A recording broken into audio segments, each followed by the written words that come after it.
Have you ever felt that strange emptiness after buying something you'd wanted for a long time? That moment when the object is in your hands, but the satisfaction you expected simply doesn't come or lasts only a few seconds before disappearing completely? It's as if a promise had been broken, as if someone had lied to you about what would really bring happiness to your life. This experience isn't your fault. It's not a sign that you're ungrateful or hard to please. It is, in fact, an awakening to one of the deepest truths about the human condition.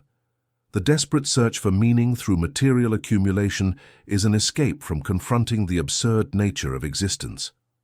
Albert Camus, the French-Algerian philosopher who dedicated his life to understanding the most fundamental existential dilemmas, offers us a revolutionary perspective on this modern obsession with money and consumption.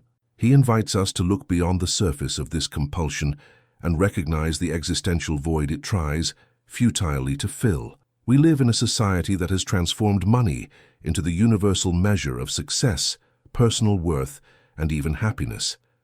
From childhood, we are conditioned to believe that material abundance is synonymous with a full and meaningful life. This belief infiltrates so deeply into our subconscious that we rarely question its veracity. We spend years, sometimes entire decades, pursuing financial goals, accumulating possessions, comparing our wealth to that of others, as if we were participating in a game whose rules we never really understood.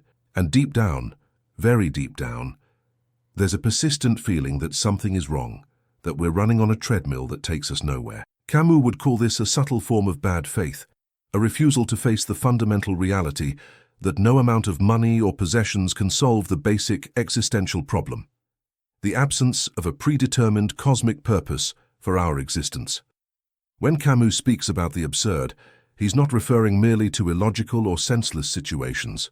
He's pointing to the fundamental confrontation between our deep human need to find meaning and significance in life, and the apparent indifference of the universe to that need. We arrive at consciousness in a world that offers us no clear answers about why we exist, what our purpose is, or what we should do with the limited time we have. This absurd condition generates profound existential anxiety, a discomfort that accompanies us like a constant shadow. And it's exactly this discomfort that the obsession with money promises to alleviate. Consumer society sells us the illusion that the next purchase, the next salary increase, the next material achievement will finally fill this void and give us the sense of purpose we so desperately seek. But this is an impossible promise to fulfill, because it's trying to solve an existential problem with material tools. The compulsive pursuit of money functions as a sophisticated form of distraction from encountering our own mortality and finitude. When we're busy planning how to earn more, how to spend better, how to accumulate more quickly, we don't have time or mental energy to confront the deeper questions about the meaning of life. Money gives us the illusion of control in a world that is, fundamentally, beyond our control. We may not be able to control when we'll die, whether our relationships will last, whether our deepest hopes will be realized, but we can control our bank account, our investments, our spending.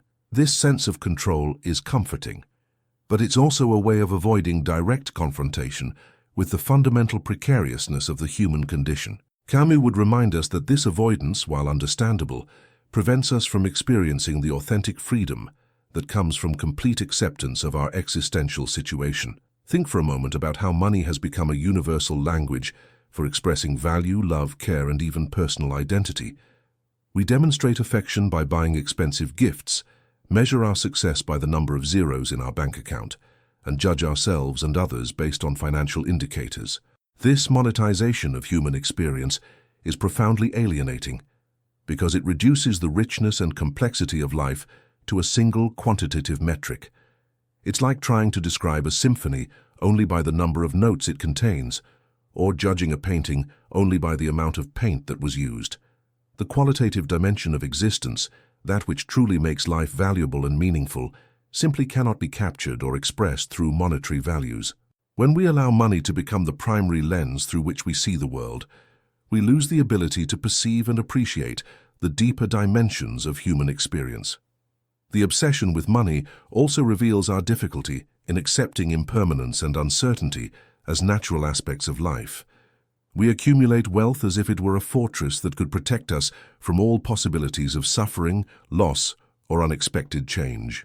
There's an unconscious fantasy that if we have enough money we can buy our way out of any difficulty, guarantee our security indefinitely, and perhaps even postpone or avoid death. This fantasy is understandable, but also profoundly illusory.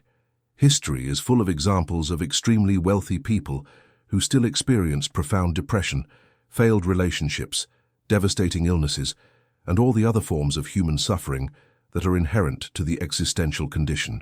Money can solve certain types of practical problems, but it cannot solve the fundamental problem of being a conscious being in a universe apparently without intrinsic purpose. Camus would observe that our cultural fixation on money is a collective form of escape from freedom.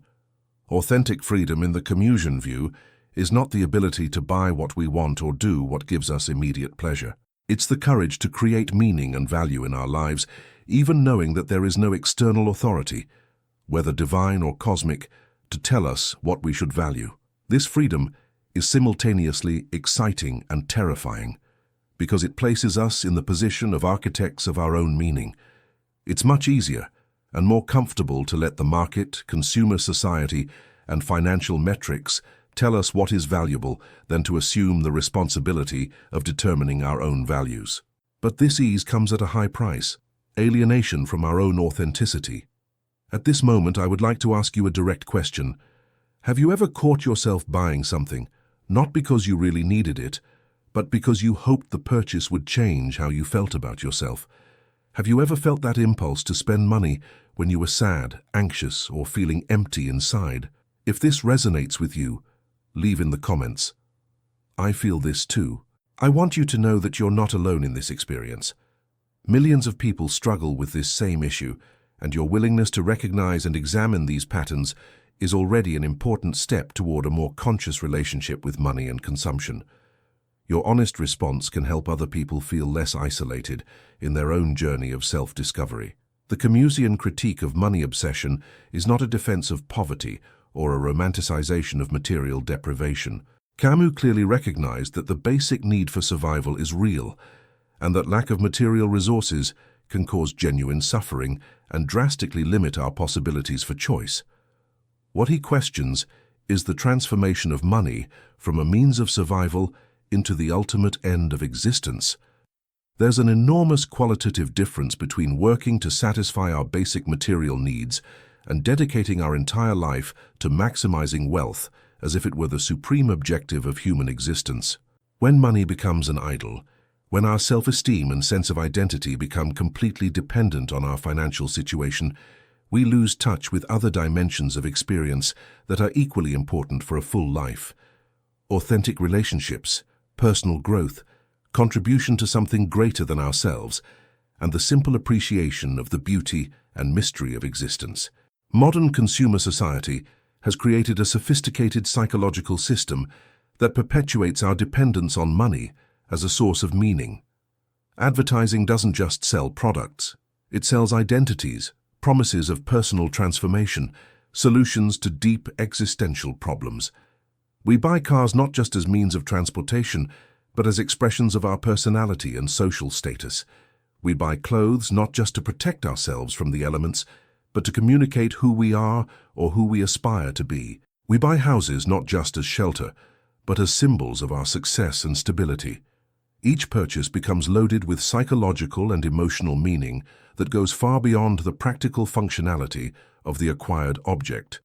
This additional layer of meaning is what makes consumption so addictive and simultaneously so unsatisfying. We're always buying the promise of becoming a better version of ourselves, but this idealized version remains perpetually out of reach, always dependent on the next acquisition. Camus would invite us to consider a radical alternative. What if we stopped looking for our identity and personal worth in the things we possess? What if we recognized that our human dignity is intrinsic and doesn't depend on external validation, whether financial, social, or material?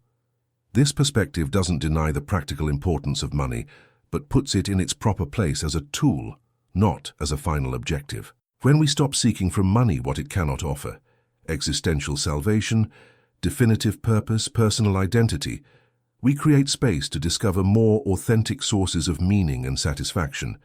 These sources are usually related to our capacity to create, connect, contribute, and fully experience our humanity in all its complexity and contradiction.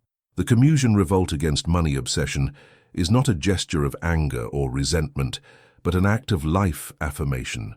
It's saying yes to human experience in its totality, including its precariousness, impermanence, and uncertainty, without trying to escape this reality through material accumulation. This revolt frees us from the tyranny of external expectations about what we should possess to be happy or worthy of respect. It allows us to experience the richness of existence that cannot be bought, sold, or quantified, the depth of an authentic relationship, the satisfaction of creating something beautiful or useful, the simple joy of being present in a moment without agenda or specific objective. One of the most subtle traps of money obsession is how it makes us lose the capacity to experience genuine contentment. Contentment is not passivity or conformism. It's the ability to recognize and appreciate what we already have while remaining open to growth and change. The consumerist mentality is constantly pushing us toward the next goal, the next financial target, the next purchase that will supposedly bring us happiness. This perpetual orientation toward the future prevents us from fully inhabiting the present, from recognizing the abundance that already exists in our lives. Camus would remind us that the present is all we really have. The past is gone and the future hasn't arrived yet. When we spend the present worried about future accumulation, we lose the only thing we truly possess. This moment, now. The authentic freedom that Camus proposes requires courage to live without the psychological crutches that consumer society offers. It means accepting that there is no external formula that can guarantee our happiness or definitive security. It means recognizing that uncertainty and vulnerability are permanent aspects of the human condition, and that trying to avoid them through material accumulation is a battle lost from the start. But this acceptance is not a surrender to despair. It's the first step toward creating a life authentically our own. When we stop seeking external solutions to internal existential dilemmas, we create space to discover our own capacity to create meaning, beauty, and value. The emptiness we feel behind the obsession with money is not a defect that needs to be fixed or a problem that needs to be solved.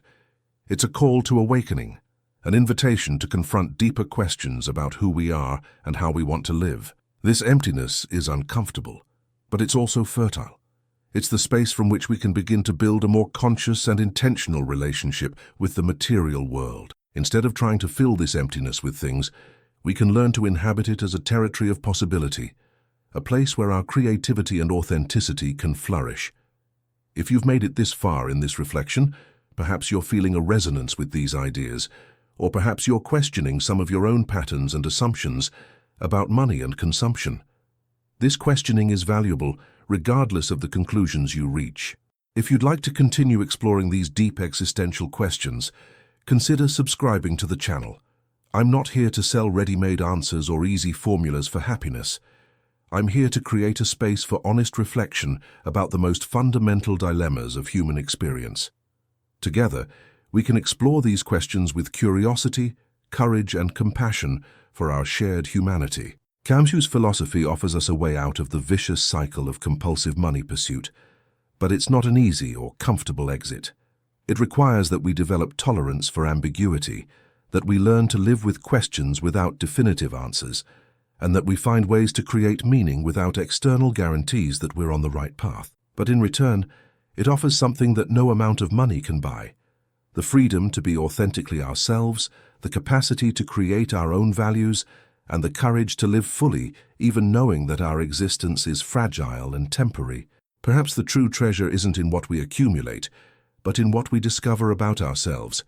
When we stop looking for salvation in things and begin to find beauty and meaning in the very journey of being human in a mysterious and indifferent universe, but also full of possibilities for those brave enough to create their own path.